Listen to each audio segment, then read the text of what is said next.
El primer argumento en contra de la huelga política es que no es una figura contemplada en las leyes de Costa Rica y por ende ilegal.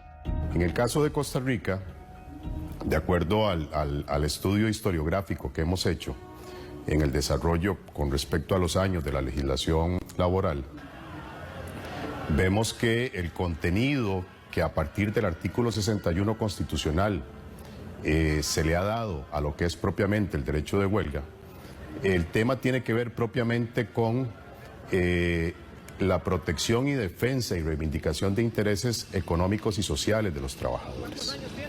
El tema propiamente de agenda política o la reacción de protesta contra la determinación de políticas generales no es parte del ámbito del derecho de huelga. No está contemplado y por lo tanto es ilegal. Y entonces al ser ilegal no corresponde el pago de salarios. Eso es lo que ha dicho tanto la Procuraduría como los magistrados de la Sala Segunda, como medio mundo. En este país, incluso en el 2011, don José María Villalta, del Frente Amplio, intentó meter la figura de la huelga política y no lo pudo lograr.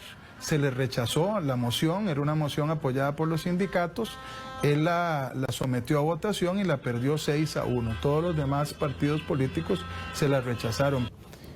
En el caso de la reciente reforma laboral del año 2017, encontramos referencias historiográficas que determinan una voluntad cierta del legislador en el sentido de que había una exclusión del tema de aceptar y regular el tema de la huelga política.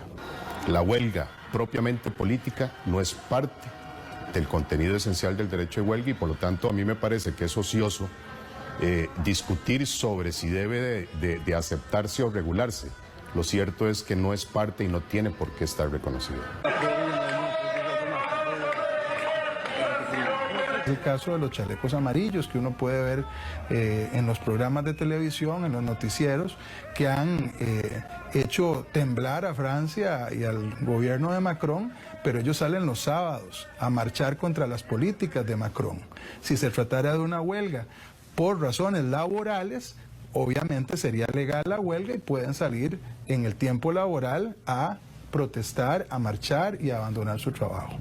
El segundo argumento en contra es que la huelga política desestabiliza al país a nivel jurídico, dejando como resultado graves consecuencias económicas.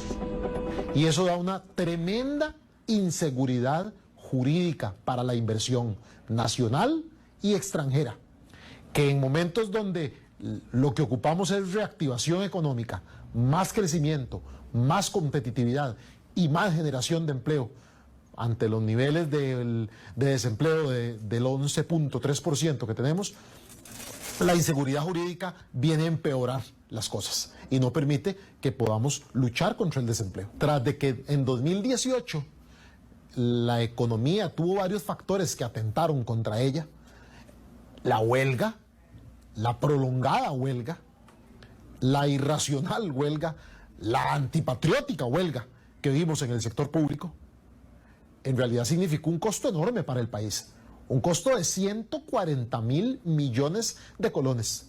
Y a como está la actividad económica del país, no podemos darnos el lujo de tener esos costos. Reventaría a un país. En Costa Rica, toda la vida, gracias a Dios, disfrutamos de nuestras libertades públicas, todos podemos salir a criticar, a protestar, a marchar, etcétera. Eso se mantiene incólume y se mantendrá incólume. Distinto es que quieran engañar al país diciendo que la huelga política y la protesta son la misma cosa, son dos cosas muy distintas y por supuesto que la huelga política básicamente pone a un Estado de rodillas ante la determinación de un grupo de gente de dejar botado el trabajo porque tiene una molestia general. El tercer argumento en contra de la huelga política es que el patrono directo no puede solucionar el conflicto y aún así es el más perjudicado. El concepto original de por qué ir a una huelga es cuando el trabajador o los trabajadores perciben, consideran que existe un incumplimiento de parte de su respectivo patrono en cuanto a jornadas, condiciones de trabajo, etc. La huelga política, al ser una huelga que se origina en que el trabajador abandona su trabajo porque está disconforme con una medida que el país esté tomando, desvirtúa completamente el concepto central de una huelga. Y eso abre un portillo para que, por la razón prácticamente que el trabajador quiera, en el sector público y privado, en ambos, por la razón que quiera de disconformidad con alguna medida que el gobierno está tomando o algún proyecto de ley que se está discutiendo en el Congreso, una medida que adverse, ya de esa manera abandonar su trabajo. Es una huelga en donde el trabajador puede abandonar el trabajo porque está molesto no con el patrono, con su patrono privado o con su patrono de la entidad pública, sino porque le molesta una política general de un gobierno o un proyecto que fue presentado por algún diputado y que está en la Asamblea Legislativa.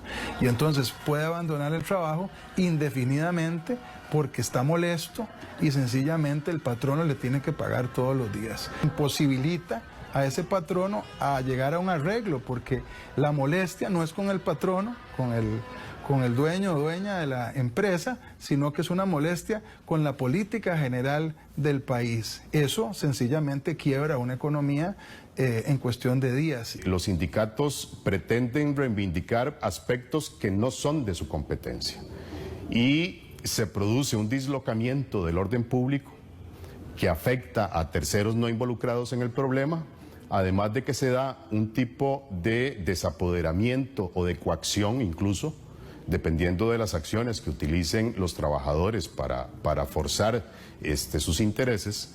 Hay un rompimiento incluso del orden constitucional y hay un desapoderamiento de competencias legítimas en instituciones democráticas que ponen en entredicho y en juego la estabilidad del Estado.